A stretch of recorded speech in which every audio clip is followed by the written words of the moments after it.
The Lord be with you.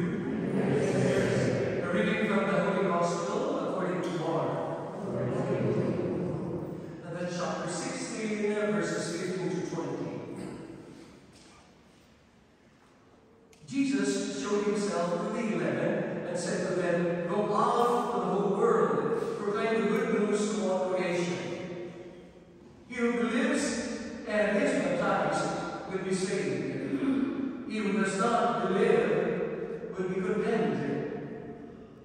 There are the signs that will be associated with believers. In my name, they will cast out devils. They will have the gift of tongues. They will pick up snakes in their hands and be unharmed should they drink deadly poison. They will lay their hands on the sick, who will recover." And so the Lord Jesus, after he had spoken to them, was taken up into heaven. And there at the right hand of God, he took his place, while they, going out, preached everywhere, the Lord working with them and confirming the word and the signs that accompanied them.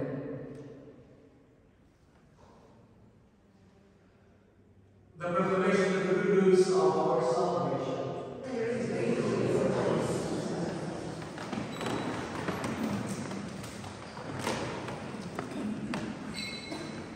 In the name of the Father, and of the Son, and of the Holy Spirit.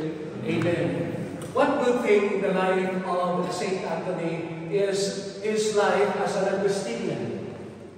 And number two, that his brilliance as an Augustinian was always a way for her to be preaching the joy of the gospel. But interesting to note, one of the words of St. Augustine reminds us, God takes away our little joys in exchange of greater ones. And this is our pilgrimage of hope.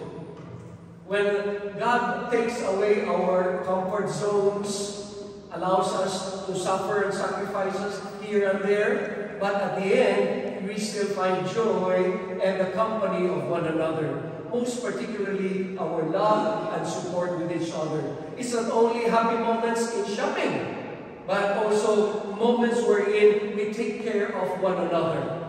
And that is one beautiful aspect in the charism of St. Augustine. However, I would say that in the life of St. Anthony, he has gone a little bit further. Simply not by the brilliance of the mind, but the heart, and most of all, some of you I have heard the charism of a Franciscan, well, other than sister. What's it all about? Would you remember? Some of you were trying to memorize that. Abel? Faith, charity, penitence, and humility. See, these are the little things, just like the little flower who was all the way trying to, what? Not only to read it, but to practice it. This is the way that we as pilgrims of hope would try to take into consideration. As I've said, we are now on the last stretch of our journey. And after all, we will be enjoying. Some of you are making little journals, little notes. And what will these notes be for? And so, in our gospel reading, supposedly of the day, is not only to read the signs of the times, but to live by it and manifest it in the things that we do in life. Well, have you read the signs of the times in our pilgrimage? Have you read the signs of the times of your maletas? It has increased, it has improved, it has gained weight. St. Augustine even said, "My love is my weight." So where your love is, goes to the weight of your maletas.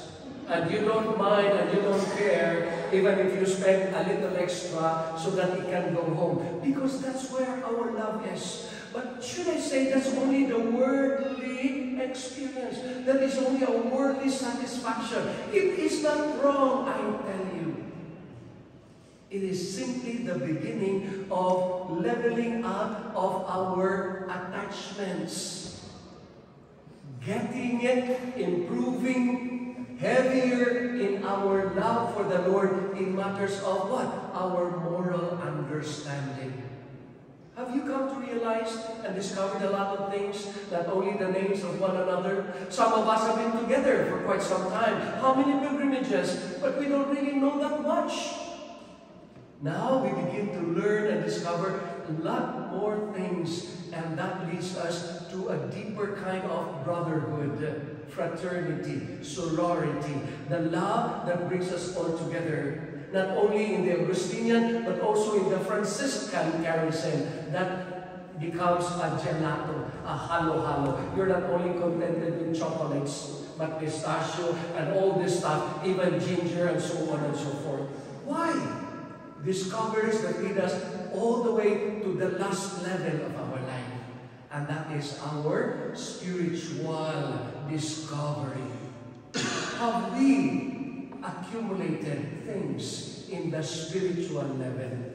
In matters of humility, in matters of understanding, in matters of supporting one another, but most of all, in matters of being on fire with the Word of God. And that leads us to be on fire to receive Jesus. Our pilgrimage of hope is a hope not for Jesus to come into our life, but a hope that we will be transformed, that Jesus will be definitely in our life, not only in this short period of our pilgrimage, but the moment we come home and now begin to build the house of the Lord, the throne of God, deep in our life.